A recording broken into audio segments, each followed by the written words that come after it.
Para pecinta tanaman di seluruh Indonesia, untuk kali ini saya akan menanam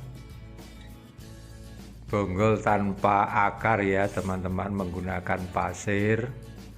Jadi kita cari aman saja ya, kita tanam menggunakan pasir karena pasir itu tidak mudah dihuni oleh patogen ya teman-teman.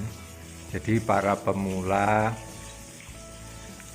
khususnya ini untuk mempermudah dalam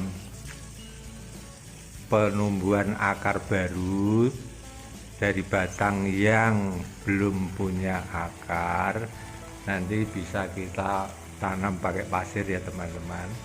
Pasirnya ini kita cuci dulu ya teman-teman supaya bersih. Kita aduk-aduk, kita bersihkan sampai beberapa kali, airnya kita buang dan agak jernih, bisa jernih, nanti sudah bersih teman-teman. Karena untuk media yang aman itu kita bisa menggunakan pasir teman-teman. Untuk yang lainnya itu kalau kita tidak sering ngontrol atau medianya banyak patogen itu mudah busuk. Nah, nanti ini kita taruh di dalam wadah ya teman-teman pasirnya. Dan untuk jenis ini saya gunakan aglonema dan diven ya teman-teman. Ini kita taruh di dalam wadah yang bening, nanti kalau akarnya tumbuh bisa kelihatan ya teman-teman.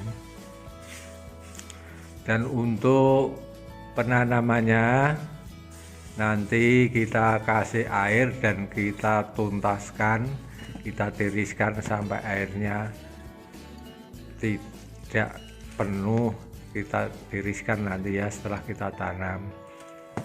Kalau kebanyakan air nanti juga tidak baik teman-teman. Ini cara yang paling aman bagi pemula ya teman-teman.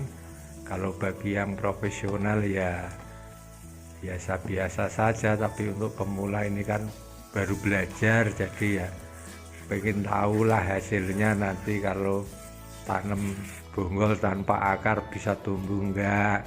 Nanti kan senang kita bisa melihat pertumbuhan dari tumbuhan kita ya, tanaman kita teman-teman. Ini nanti yang dua ruas saya potong ya teman-teman. Yang dua ruas ini ada bawa akarnya ya teman-teman, ya apa-apa, nanti kita tanam juga bonggol dan bawa akar kita potong. Saya ambil dua ruas teman-teman karena nanti kalau satu ruas itu terlalu pendek. Dua ruas lah cukup. Jadi untuk belajar para pemula ini harus tidak apa-apa, ini untuk belajar lah, ini nanti kita tanam ya teman-teman. Untuk bonggol yang tidak pakai akar, ini jenis diven ya teman-teman. Jadi tanaman ini kalau kita rawat juga bagus nantinya teman-teman.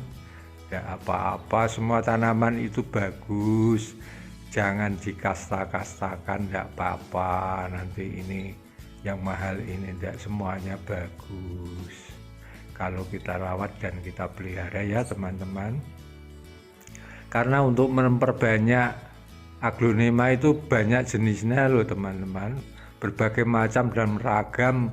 Ada yang culik anak, ada yang potong batang atas tanpa akar, ada yang culik induk, ada yang potong peruas. Nah, ini saya menggunakan bawang putih ya teman-teman untuk mengolesi bekas luka sayatan. Jadi untuk pengganti dari saya menggunakan bawang putih ini secara alami teman-teman, jadi untuk mengurangi infeksi pada pemotongan ya teman-teman. Boleh menggunakan obat-obatan atau antibakteri atau apalah semuanya bisa digunakan teman-teman, tapi saya menggunakan yang paling mudah saja teman-teman. Kita cari di dapur, kita dapat bawang putih, kita oleskan. Ini hanya untuk teman-teman yang pemula, jadi ya tidak apa-apa untuk belajar ya teman-teman, karena menumbuhkan akar batang tanpa akar, untuk menumbuhkannya itu memang agak sulit kalau belum tahu caranya teman-teman. Tapi ini mencari aman saja, kita gunakan pasir saja ya teman-teman. Boleh pasir kali, pasir Malang, semua pasir bisa, karena pasir itu bagus teman-teman, jadi tidak mudah dibuat sarang oleh patogen, jadi aman nanti sampai tumbuh akar. Nah setelah tumbuh akar yang nantinya kita bikin tumbuhan bagus, kita pindah ke media selain pasir ya teman-teman, karena kalau cuma pasir tok nanti nutrisinya kurang bagus. Jadi nanti kita pindah di media yang banyak nutrisinya, yang sudah difermentasi untuk jenis aglonema ya teman-teman.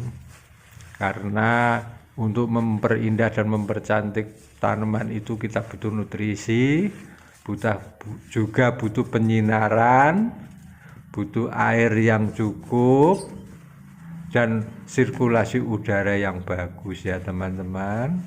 Jadi penyinaran itu ibarat manusia itu untuk masak lah, kalau untuk matahari itu untuk memasak makanan. Jadi kalau kita masak makanan ada bahan-bahannya tapi tidak ada kompornya, ya repot teman-teman, tidak bisa dimasak. Seperti juga tanaman dan tumbuhan kita, kompornya itu dari sinar matahari ya teman-teman, tapi tidak terlalu full lah, cukup untuk pagi sampai jam 10 sudah cukup lah untuk masak. Jadi untuk pertumbuhan daun-daun dan akar serta batang nanti bisa menjadi bagus ya teman-teman. Ini kita kasih air ya teman-teman untuk memadatkan. Jadi ini dipadatkan dulu, kita kasih air banyak, nanti kita tiriskan ya teman-teman. Kita tiriskan, buang airnya supaya tidak mengendap terlalu banyak. Nah, kita cirinya nanti sampai airnya habis ya teman-teman, kita tiriskan, yaitu nanti aman. Jadi kalau nyiram nanti ditiriskan lagi airnya biar aman, tidak terlalu banyak. Jadi wah, ini sampai habis ya teman-teman, nanti airnya netes gitu, baru kita diamkan dan kita tunggu nanti 1 bulan sudah ada akar yang tumbuh teman-teman. Mudah sekali ya teman-teman, bagi para pemula ini cara yang paling aman lah, karena untuk belajar itu cari yang aman dulu, nanti berkembang yang lain bisa dengan cara begini, cara begitu, terserah lah. Nah ini hasilnya ya teman-teman, bagus sekali, nanti bisa kita lihat perkembangannya. Nanti ada saya berikan contoh yang sudah saya tanam di pasir teman-teman, tapi jenis monstera, nanti janda bolong atau apa namanya. Nanti kita lihat pertumbuhan akarnya juga nanti bisa terlihat bagus ya teman-teman. Ini penampakannya bagus teman-teman. Nah ini untuk saya tanam pasir dulu ya, ini sudah ada yang tumbuh teman-teman. Akarnya tumbuh setelah 1 bulan, nanti kita bersihkan ya teman-teman, nanti kita ganti media. Ini sudah ada yang tumbuh akar teman-teman, jadi aman, udah, dan tumbuh akar lagi teman-teman. Oke, untuk teman-teman semua terima kasih, semoga bermanfaat. Sampai jumpa ya teman-teman Salam tanam-tanam. Terima kasih.